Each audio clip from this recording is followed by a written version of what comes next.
All right, Mark. This issue was heavy on vibes, but maybe a little bit light on plot. Hmm. Why don't you get through the recap here of Amazing Spider-Man Volume 6, number 33? Yeah, Dan, if I didn't want to annoy our listeners, I would do this all in a Vincent Price voice, a la Thriller or something, like we open on but alas, I know similar to me singing the songs of Foreigner and stuff, it would get old fast. So instead, we open on Dark Peter, looking quite dark and stoic. He's sitting, contemplating how he no longer has to pretend to ignore what's deep inside him. Craven has done something to him. He's always doing something to him. And now he's ready to exact punishment since he is no longer the friendly neighborhood Spider-Man. We get a crack of lightning for added effect, and then Peter starts to think about the time Craven buried him alive and about what he'd like to do to him if he wasn't so friendly. That brings us to Norman Osborn, who is frantically climbing the stairs looking for Peter.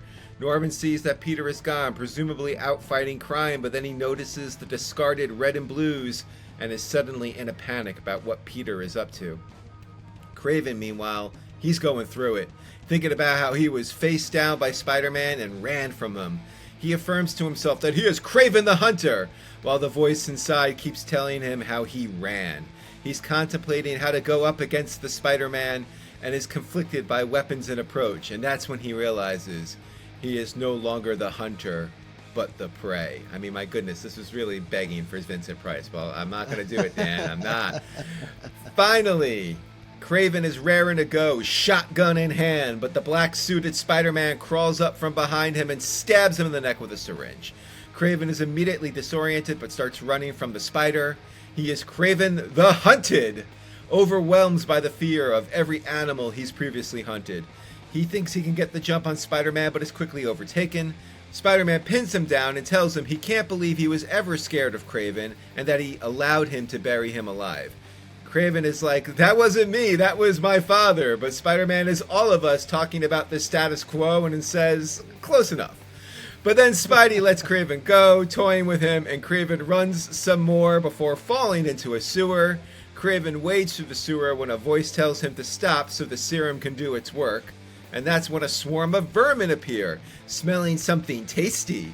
Apparently Craven's pheromones. I mean, I guess I'd rather be talking Craven's pheromones than Silk's. Maybe? I don't know, Dan. We love our pheromones in Amazing Spider-Man. The vermin quickly overtake Craven, but just as they are ready to administer the kill shot, Spider-Man steps in and starts to throw them overboard. But he's not there to save Craven, oh no, but instead to throw him into a grave. Spider-Man tosses the shotgun into the grave behind Craven just in case he wants to skip to the end. And then, of course, we end with Spider-Man tossing dirt onto Craven, and once again, lightning striking. Ooh, what a moody issue, Dan. Well, Mark, you might not be Vincent Price, but I thought that was a great recap.